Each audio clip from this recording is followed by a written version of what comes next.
And now, a tale well calculated to keep you in suspense. In a moment, Act One of The Next Murder, starring Joseph Julian and Lawson Zerbe, and written especially for Suspense by Joseph Cochran. This first portion of Suspense is brought to you by the makers of Alpine cigarettes. What's it like to smoke an Alpine? Well, it's like a sky full of clouds racing along with the wind. That's what it's like to smoke an Alpine. Alpine has a freshness about it like morning dew, a light, lively, downright exuberant kind of taste. There's something more to smoking with an Alpine cigarette. If this sounds good to you, try Alpine filter cigarettes.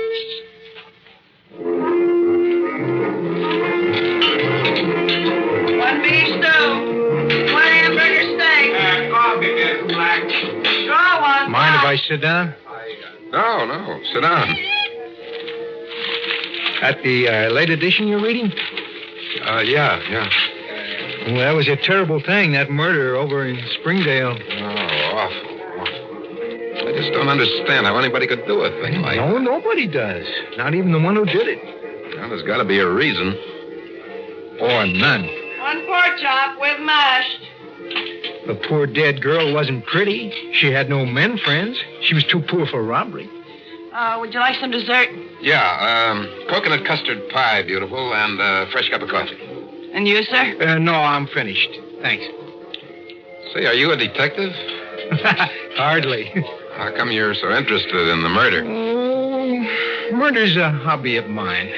Look around at coconut custard. I brought coconut cream. Coconut cream, okay? Yeah, that's fine. Hey, look, I wasn't trying to be fresh just now when I called you beautiful. I don't know your name, so I just called you beautiful. That's all right. It's a lot better than hey, you. Hey, you, waitress. Oh. Yes, sir. Hey, you're not interested in her, are you? I like to kid him along. She's not pretty. When they're pretty, everybody gives them the rush. Homely girl appreciates a little attention. Ah, yeah, I see. Well, I'm shoving off. Thanks for letting me share your counter space. Not at all. Night. Night. Hey, gee. Tell your friend thanks for the nice tip.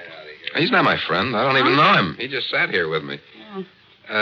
Say, I know it's short notice, but would you like to go to a movie with me when you're through here? Oh, I couldn't. Thanks. Some other night? I'll think about it. Hey, thanks. Thanks a lot. Good night, beautiful. Night. You think about that movie real hard.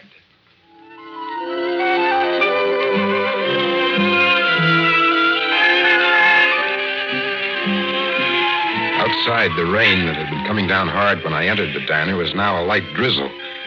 He was standing there under the awning. I felt I had to say something. Hi. The rain's about stopped, huh? Yeah. You, particularly interested in the weather? Huh? Oh, no, not particularly. Just something that I... Something to say, you mean, huh? Yeah. To cover up what's really on your mind? What's on your mind? Well, I was wondering, haven't we met before? No, I don't think so. And yet, you know, I get the feeling... A feeling maybe there's some sort of a bond between us? Yeah. Yeah, something like that. You know, in there, when I looked up and I saw you staring at me... I'm sorry, I'm not usually rude, but now you understand why? No, I don't. You know, I don't know what to make of it. It's funny. Maybe we met before somewhere. Maybe we brushed against each other in some crowd. Or... Have you been in a crowd recently? Let's see. I was in one the other day over at Springdale. Yeah, Springdale. That's where that unfortunate girl was strangled. Yeah. You didn't happen to be in Springdale recently? Yeah, it's strange. When you saw me looking at you, I was thinking of Springdale. Well, that's what I was thinking. At that exact moment. Yeah. How do you account for that? I look up, I see a man looking at me. We're both thinking of the same thing. I wasn't thinking only of the Springdale murder. I don't follow you.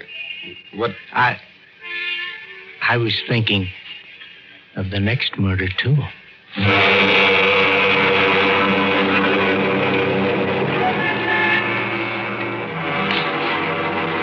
next murder.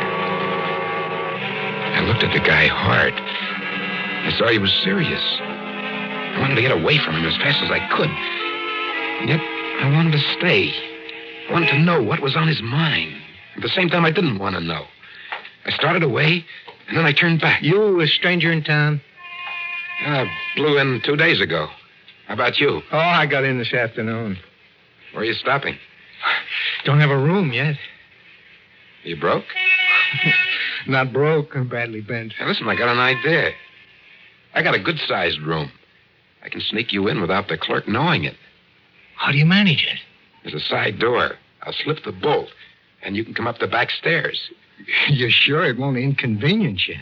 Well, if it'll make you feel any better, you can pay half the rent. All right, then I accept. Yeah, we can talk there. Yeah. Talk. We have a lot in common. You and I.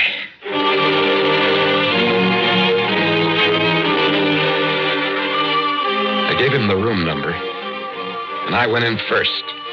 I unlocked the door, and then went up to my room and waited. He was up in less than 5 minutes. You bolted the side door? Yeah. Good. Now remember to talk low. I don't want the clerk to know you're here. Well, we don't even know each other's names. Cotter. John Cotter. Fred Spung. Cotter and Spung. Or Smith and Jones. You're pretty sharp. I see that. Ah, you're not so slow yourself. You know, I still can't get over how we met. It's 1 in 1,000 coincidence. No, Spung. No coincidence. We were bound to meet. We have similar interests. Like murder. You seem to know a lot about murder. I've read everything I could get my hands on. What interests you about murder? The motive. Why? Why does one person kill another? Why? Money, rage, jealousy. The obvious doesn't interest me. I'm talking about the hidden motive. Half the people who commit murder can't give the motive. You're more interested in the murderer than the victim? Definitely. Look, let's get off this. Look, spiritually, you're dead, and the foul, withering rot of murder has entered your mind, devouring your will to live. Well, look, you take that girl over at Springdale. Let's take the girl in Seattle. Or the one in Boston, similar to the... Seattle? There was one in Seattle? Yeah, it was in the papers. 2 weeks after the Boston murder, there was one in Buffalo. Then a month later, in Pittsburgh. Then the last in Springdale. Meaning what? One murder suggests another, especially when there's so much alike. And you think there's going to be another murder? The killer's still at large, Well, maybe Fred. there was more than one killer. My point, exactly. Oh, you're crazy. The girl at Springdale was strangled with a man's necktie. Will you guys knock off chewing the rag and let me go to sleep?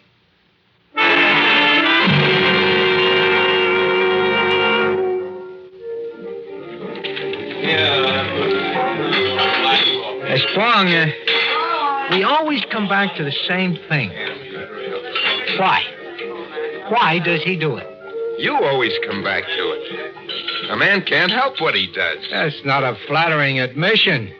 You know, sometimes your talk is too far out for me. What you're saying is you have no will of your own. You can't help what you do. I got lots of willpower. I make my own world. Having any dessert? Only people I want can be... No, thank you, no.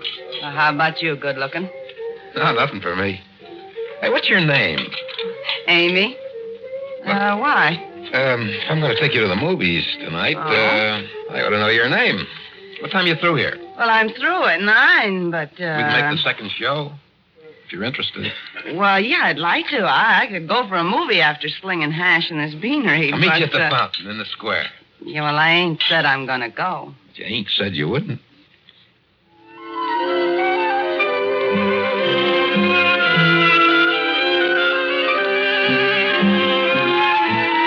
Cotter and I left the diner and went back to the room.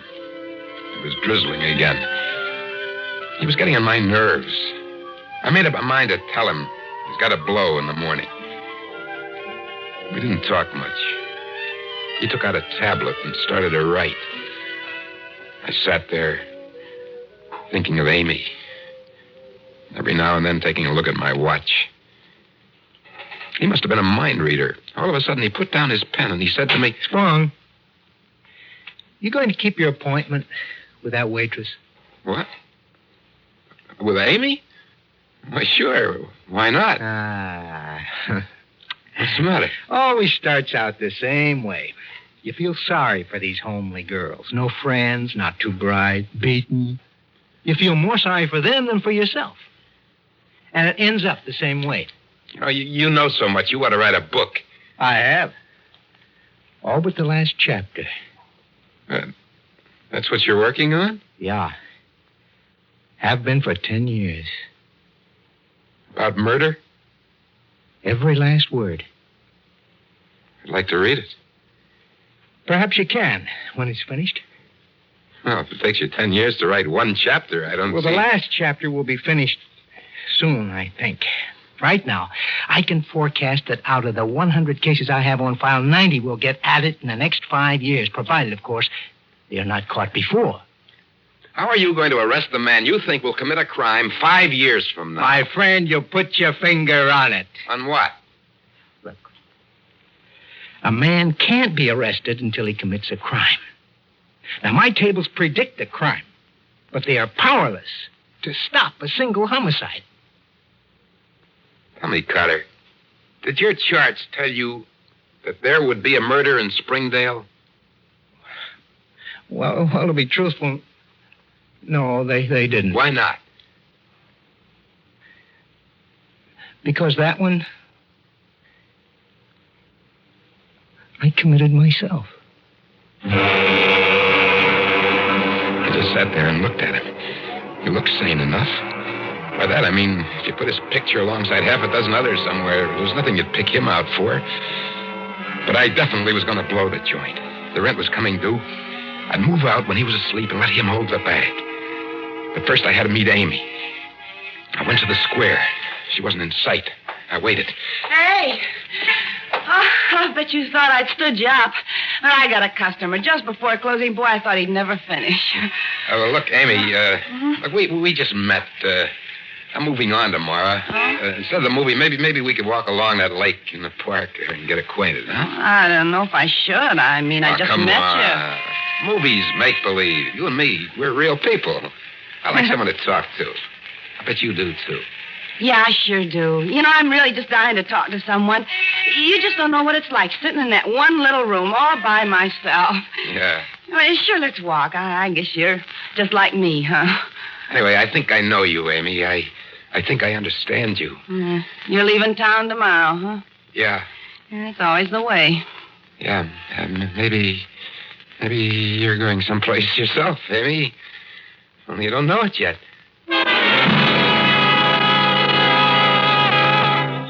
Sign said no one permitted in the park after 9:30 p.m. The place was deserted.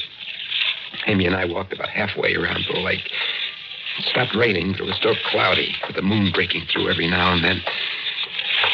I was getting kind of excited. My collar began tightening. Hey, what is it? The collar's choking me. Oh, I hear your necktie's too tight. Let me loosen it. That's better. Hey, why don't you take it off? Okay. Yeah. Here. I'll carry it. Wonder how I'd look in a man's tie. A man's tie around my neck. What's the matter, Amy? I'm tired and cold.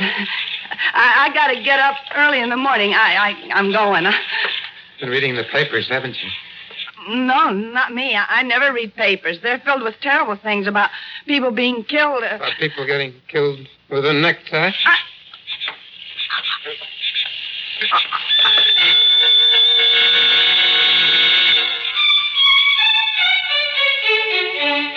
I must have blacked out. When I came out of it, I was stretched out under a tree. I probably ran into it and knocked myself out. I got up. My shirt was open at the collar, and my tie was gone. I started to look for it, but something kept buzzing at the back of my head, telling me to get out of the park. I hurried to the hotel. When I left the hotel, I went down the back stairs, and I left the door unbolted, so I was able to get to my room without the clerk seeing me. Then I had to get into my room without anyone hearing me. Cotter was asleep, his face to the wall. I could hear the guy next door snoring. I gathered my things, and I stuffed them into the suitcase. I went to the sink to get my toothbrush and shaving gear. My razor was gone. I looked around, and I saw something glint on the floor. I reached down to pick it up. It was my razor, and my fingers got all wet and sticky. I jumped back up. I stumbled over a chair. Blood, cold and sticky. What's it doing on my razor? Say, what's going on in here? I warned you guys. Where's the light switch? I came to this dump to get some sleep. If you two guys... Hey. What's the matter? What are you doing with that razor? I just came in. I picked it up. There's blood on your hand. Hey, you in the bed. Wake up. Wake up! I want to know what's going on in here.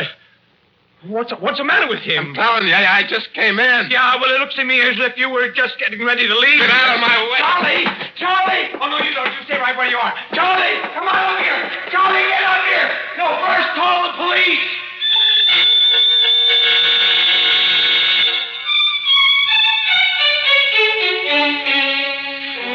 So you never saw this guy Cotter before. You meet him in the square, you get to talking to him, then you sneak him into your room. Why? He was broke. He didn't have a place to sleep. You felt sorry for him? Yeah, I guess I did. So sorry you cut his throat? I didn't do it. That's your suitcase. It's packed, isn't it? Yes. You going someplace? I just wanted to get away from him. Why? Because he's nuts. All he did was talk about people who didn't want to live, about murder. He wrote a whole book about it. All about guys who were going to kill someone someday. Or some night? Like tonight around 10 o'clock? Tell me where you were tonight between 9:30 and 10:30.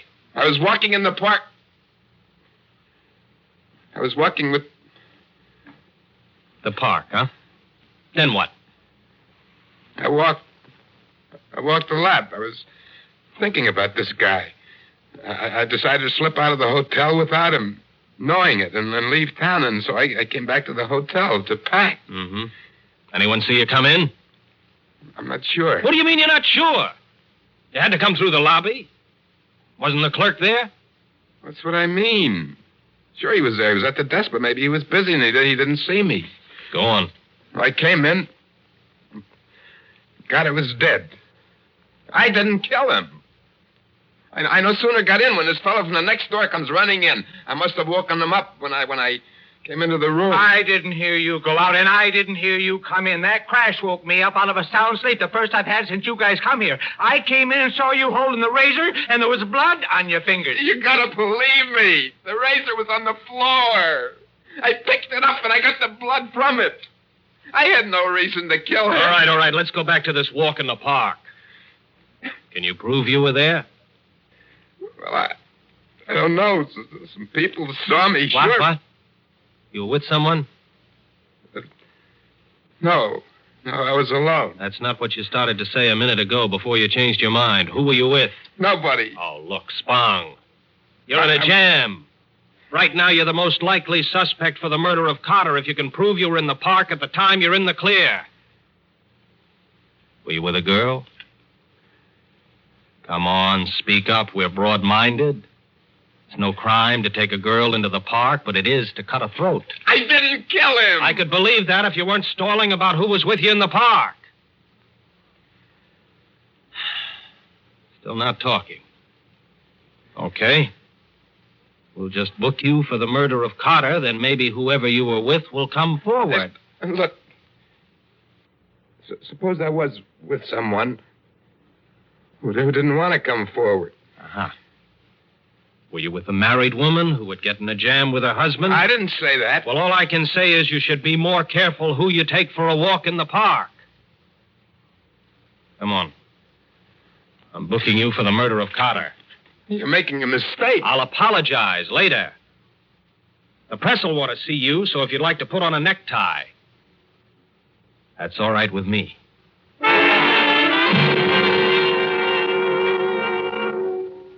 The police were very interested in Cotter's book. They took every scrap of paper they could find. They asked me a lot of questions about it. I didn't mind talking about Cotter and his crazy ideas. I wanted them to know why I was running away from him. They kept questioning me until 3 in the morning. Then they let me sleep. They woke me up again. Spung, I apologize. What for? You didn't kill Cotter. That's what I've been trying to tell you. Mm-hmm. We doped it out from that book. He was his own case study 100. He killed that girl at Springdale, and he cut his own throat. He was crazy. Uh-huh. What we're interested in now is case 99. What? Come on. We're going for a walk. Walk? Walk where? In the park. No, I won't go. We want you to retrace every step you took last night. Please don't make me go. All right. All right, Spung. You've told me what I wanted to know. You see, we found Amy. This is, your necktie, isn't it? Yeah. Why did you kill her? I don't know. No. I liked her. I was sorry for her. I didn't plan to kill her. Something I just did. Mm-hmm. Just like Cotter wrote it. Case 99 will not be able to give any explanation for his action.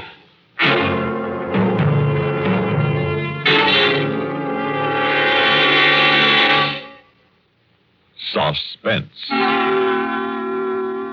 You've been listening to The Next Murder, starring Joseph Julian and Lawson Zerbe, and written especially for Suspense by Joseph Cochran. So long. Have a nice trip. Don't forget your phone. Planning your vacation or a weekend trip? Well, long distance can be a big help. You decide where you want to go, then just pick up your phone and call ahead for reservations. Make sure of a good place to stay. And while you're away, it's so easy to keep in touch with home by telephone. Well, have a good trip, and don't forget to phone.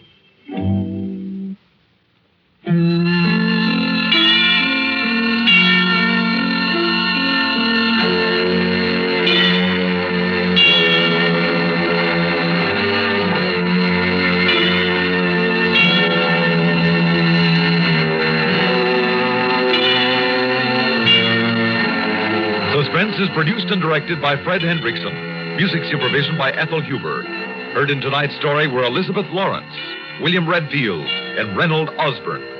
Sound patterns by Walter Otto. This is Stuart Metz speaking. Listen again next week when we return with Run Faster, written by Lois Landauer. Another tale well calculated to keep you in suspense. Listen to Worldwide Sports with Chris Schenkel Monday through Fridays on the CBS Radio Network.